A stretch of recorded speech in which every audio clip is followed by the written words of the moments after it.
Students, स्वागत है आप सभी का APJ online classes YouTube channel पे। क्लास 10th एनसीईआरटी गणित में अध्याय 1 वास्तविक संख्या रियल नंबर के बारे में पढ़ रहे थे। इसके पहले हमने प्रश्नावली 1.1 और प्रश्नावली 1.2 में क्वेश्चन नंबर 3 तक सॉल्व कर लिए हैं। अब इसके बाद आगे बढ़ते हुए प्रश्नावली 1.2 में ही क्वेश्चन नंबर 4 देखेंगे।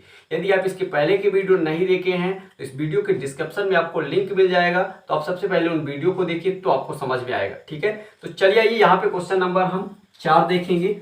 तो यहाँ पे क्वेश्चन हमारे पास क्या है, महत्तम समावर्तक 306,657 बराबर 9 दिया है। लघुत्तम समावर्तक 306,657 ज्ञात कीजिए। यानी हमें महत्तम समावर्तक दिया गया है और लघुत्तम समावर्तक हमें ज्ञात करना है। यहाँ पे महत्तम समावर्तक आपकी बुक में लिखा होगा क्या, HCF। ठीक है, और यहाँ पे जो लघुत्तम समावर्तक वो क्या है, LCM। बात समझ गए। और चलिए आइए इसका हल शुरू करते हैं यहां से। तो यहां पे लिखेंगे हल। सबसे पहले जो दिया गया है हम उसी को लिख लेते हैं। यहां पे लिखेंगे दिया है, क्या दिया गया है बताइए, कि महत्तम समावर्तक यहां पे लिखेंगे 306,657 का महत्तम समावर्तक बराबर क्या दिया है, 9। इसके बाद 306,657 का लघुत्तम समावर्तक बराबर हमें ज्ञात करना है, तो क्वेश्चन मार्क लगा देते हैं। समझ गए। तो आगे बढ़ते हैं। यहां पे सूत्र होता है हमारे पास, सूत्र लिख लेते हैं। सूत्र क्या है, दो संख्याओं का गुणनफल। क्या होता है, दो संख्याओं का गुणनफल, दो संख्याओं का गुणनफल बराबर लघुत्तम समावर्तक गुणे महत्तम समावर्तक। ठीक है, तो चलिए आइए यहाँ पे हमारे पास दो संख्याओं का गुणनफल क्या होगा।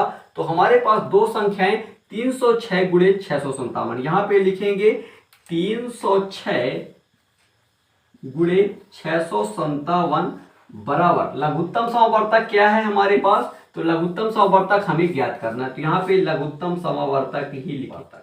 ठीक है, गुणे महत्तम समावर्तक हमारे पास क्या है, तो हमारे पास महत्तम समावर्तक क्या है, 9। तो यहाँ पे 9 लिख लेते हैं। इतना बात समझ में आ गया आपको। तो आगे बढ़ते हैं। यहाँ पे अब ये गुणे वाले संख्या को भेज देते हैं बटे में। तो लिखेंगे 306 गुणे 657, ये गुणे की संख्या आ जाएगा हमारे पास बटे में 9, बराबर बचेगा लघुत्तम समावर्तक। ठीक है, तो चलिए ये 9 का भाग देंगे 306 में। तो 9 एकम 9 और यहाँ पे 9 त्रिक 27 और बचेंगे 3, 9 चौके 36। यानी हमारे पास क्या बचेगा, 34 गुणे 657 बराबर लघुत्तम समावर्तक। ठीक है, अब 34 और 657 का हम कर देते हैं गुणा। तो चलिए आइए यहाँ पे साइड में देख लेते हैं। 657 गुणे 34। ठीक है, तो गुणा कर लीजिए। और यहां पे हमारे पास गुणा करने में क्या आएगा, आप गुणा करके देख लीजिएगा, 22,338। ठीक है, तो यहां पे हमारे पास इतना आएगा। तो यहां पे लिखेंगे 22,338 बराबर लघुत्तम समावर्तक। ठीक है, तो यहां पे ये हमारे पास फाइनली आंसर आ जाता है। तो इस तरह से ये कंप्लीट होता है। अतः यहां पे लिख देंगे, अतः लघुत्तम समावर्तक बराबर 22,338। ठीक है, तो इस तरह से ये आपका आंसर आ जाता है और ये कंप्लीट होता है। इसके बाद देखेंगे आप क्वेश्चन नंबर 5वां। ठीक है, यहाँ पे क्वेश्चन हमारे पास 5वां है।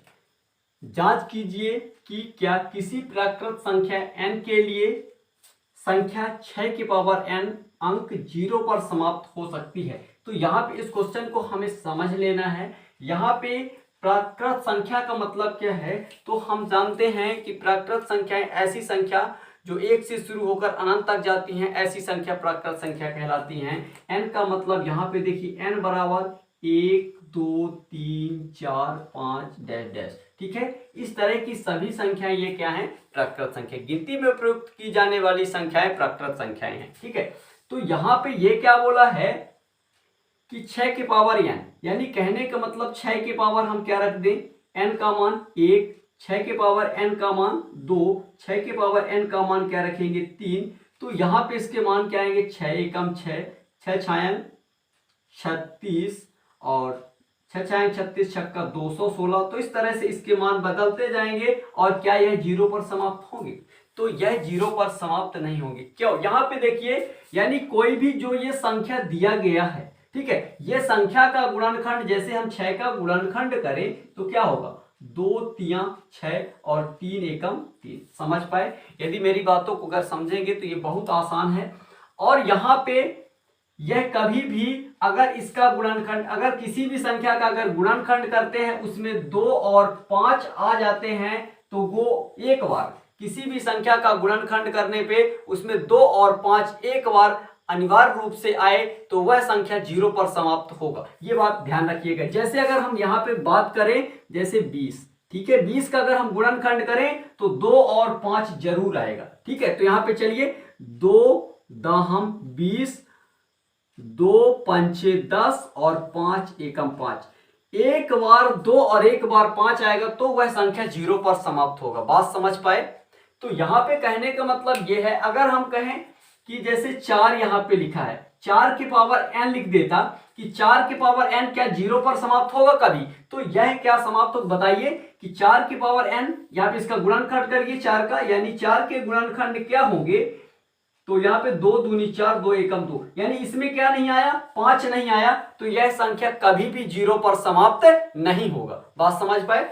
तो इतना ये बात है। तो यहाँ पे इसका कैसे लिखना है आपको मैं बता देता हूं, तो आप इसे नोट कर लीजिए। ठीक, आशा करता हूं ये आप समझ गए होंगे। जैसा कि अगर यहाँ पे बोला जाता 10 के पावर n, तो यहाँ पे ये क्या है, n का मतलब कोई प्राकृत संख्या है, तो 10 के हम गुणनखंड करेंगे तो 10 यानी 2 5 10, 5 एकम 5, इसमें 2 और 5 एक बार आया है, इसलिए यह संख्या जीरो पर समाप्त होगा। ठीक है, तो ये आपको मैंने समझा दिया।